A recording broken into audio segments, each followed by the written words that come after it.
The deep state has always wanted to bring Russia down. Let's talk about the reset for a minute.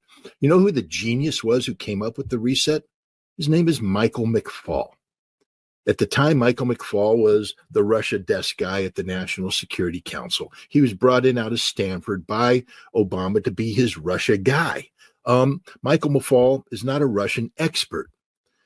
He's a guy who spent some time in Russia, but see, a Russian expert, somebody who appreciates Russian culture, Russian history, the Russian people, the Russian nation, can have empathy with the Russians.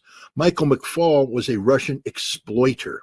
Michael McFaul came in to his adulthood at a time when the Soviet Union had collapsed, and he was in working with the National Endowment for Democracy and all these other wonderful regime change operations to empower Boris Yeltsin.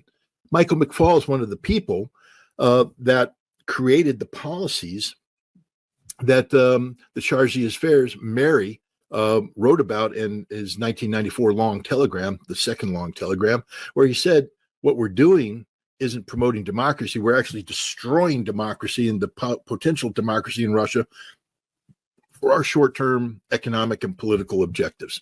We're empowering a dictator. Boris Yeltsin is a dictator. He said that back then. Michael McFaul was a huge supporter of Boris Yeltsin, keeping him propped up. He's one of the guys that helped get Boris Yeltsin reelected in 1996 in the election that we bought and we bragged about buying. So Michael McFaul's that guy. Now, he came in with the reset, not because he wanted to reset relations with Russia, because he wanted to empower Dmitry Medvedev, who had just swapped positions with Vladimir Putin. Vladimir Putin has done his 2 terms, which he's permitted to do by the Constitution, couldn't do a 3rd term. So Dmitry Medvedev was the prime minister, and they agreed on a swap. Medvedev became the president, and Putin became the prime minister for that 1 term, and then they were going to flip back. The truth is darker than you think. For decades, the so-called champions of democracy have been playing a ruthless game, one not to spread freedom, but to control and manipulate. What if everything you thought about U.S.-Russia relations was built on a foundation of deception? Scott Ritter exposes how the U.S. never sought genuine democracy in Russia, but instead engineered chaos for political and economic gain. The so-called reset wasn't about peace. It was about ensuring Russia remained weak, controllable, and subservient. Key architects, like Michael McFaul, weren't experts seeking diplomacy. They were regime change operatives propping up weak leaders while disguising their actions under the banner of democracy. What we see today isn't new. It's the culmination of decades of calculated interference. As we leave behind the analysis of Scott Ritter's perspective, we move into the heart of Ukraine's ever-evolving battlefield. The situation on the ground is changing at a breathtaking pace, and today, we stand at a pivotal moment, one that could shape the next phase of the war. The storm is gathering, and the echoes of war thunder across the contested landscapes. With only a few kilometers left to the next strategic stronghold, the decisions made in the coming days could determine the fate of thousands. And amid the blood-soaked battle lines, an unexpected variable emerges, a proposed ceasefire that could either bring temporary relief or turn into a treacherous trap. This is not just a pause in combat, it's a high-stakes chess move where every decision comes with severe consequences.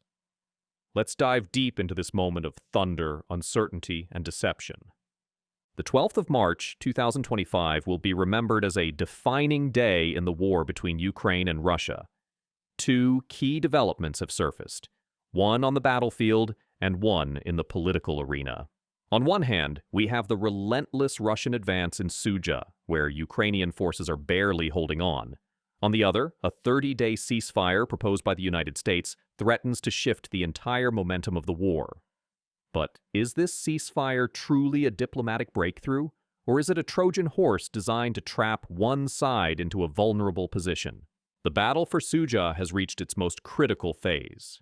The Ukrainian defenders, battered and exhausted, are now in survival mode.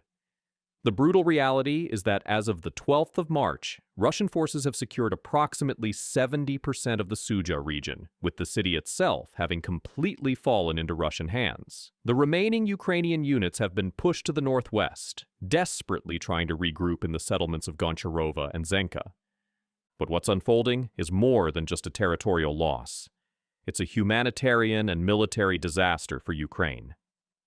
Retreating forces have found themselves trapped in a relentless storm of Russian FPV drone strikes, artillery barrages, and Iskander missile attacks. The evacuation has turned into a bloodbath, with some reports suggesting that up to 70% of Ukrainian personnel attempting to escape have been wiped out. Russian forces, well aware of Ukraine's evacuation routes, have turned them into kill zones, ensuring that every vehicle and every soldier attempting to retreat is met with devastating firepower. The village of Gura has now become the last bastion of Ukrainian defense in this sector. Ukraine's high command has ordered reinforcements, hoping to stabilize the situation. But the logic behind this move is questionable. Why expend more resources and manpower in a region where the odds are already stacked against them? The answer might lie in the terrain. As spring approaches, the thick forests and tree lines in the area could offer much-needed cover from Russian aerial and satellite reconnaissance. If Ukrainian forces can dig in and hold until the leaves return, they may be able to stall the Russian advance. However, if the Russians push through, this entire defensive effort will have been in vain. Amidst the chaos on the battlefield, a political maneuver is unfolding, one that could change the course of the war. The United States has proposed a 30-day ceasefire, and Ukraine has signaled its willingness to accept it. But here's the catch. This ceasefire is not what it seems. At first glance, the deal might appear to be a lifeline for Ukraine. If accepted, the U.S. will resume full intelligence sharing and military aid. Additionally, Ukraine and the United States have agreed to accelerate cooperation on developing Ukraine's critical mineral resources, a move that could strengthen Ukraine's economic standing in the long run. But this so-called peace is a double-edged sword. If Russia accepts the ceasefire, it will find itself in an incredibly precarious position. First, the ceasefire does not stop Western military aid from flowing into Ukraine. While combat operations pause, Ukraine will continue to receive weapons, supplies, and reinforcements. Second, martial law will remain in place, meaning Ukraine can continue its mobilization efforts, strengthening its forces for the next phase of the war. For Russia, this is an impossible situation. If they agree to the ceasefire, they risk giving Ukraine a month to regroup, rearm, and fortify. But if they reject it, they open themselves up to intensified Western economic sanctions and diplomatic isolation. It's a masterstroke of strategic manipulation. The West has placed Russia in a dilemma where either choice carries immense risk. The most dangerous aspect of this ceasefire lies in what happens if it's broken. Historically, temporary ceasefires have often been used as pretexts for escalation. The moment one side violates the agreement, whether intentionally or due to battlefield miscalculations, blame will immediately be placed on Russia. This would give the West political justification to escalate military aid and possibly even introduce peacekeeping forces near the front lines. This is why Russia's leadership is hesitating. Russian Foreign Minister Sergei Lavrov has made it clear. Russia will not accept a ceasefire that allows Ukraine to rearm and prepare for future offensives. The Kremlin's press secretary has also stated that Moscow has yet to receive any official proposal from the U.S. and will carefully study the details before responding. Meanwhile, Putin himself remains silent, a rare occurrence that suggests he is weighing the costs of both acceptance and rejection. His next move will determine whether this war slows down momentarily or spirals into an even deadlier phase. If Russia agrees to the ceasefire, they might secure temporary relief from sanctions, a brief period of economic stability, and potential diplomatic engagement. But this would come at a heavy price. By the time the ceasefire expires, Ukraine will be stronger, better armed, and more prepared than ever.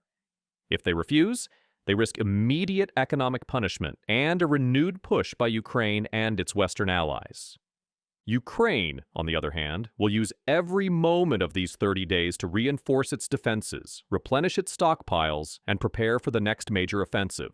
While on the surface, this ceasefire may seem like an opportunity for de-escalation, in reality, it's a ticking time bomb. And so, as the world watches, the battlefield remains on edge. The thunder of war is not fading, it is merely gathering strength for the next inevitable storm. We are witnessing history unfold in real time. The fall of Suja marks a significant turning point, yet the greater battle still lies ahead. A 30-day ceasefire could either be a path to further escalation or an opportunity for one side to make a decisive move. The choices made in the coming days will dictate the future of this war. Russia stands at a crossroads. One wrong move, and they may find themselves facing an even stronger Ukrainian force, backed by an emboldened West. On the other hand, Ukraine is playing with fire. If they rely too much on Western promises and fail to capitalize on this moment, they risk losing everything. The storm is coming. The question is, who will be ready when it breaks?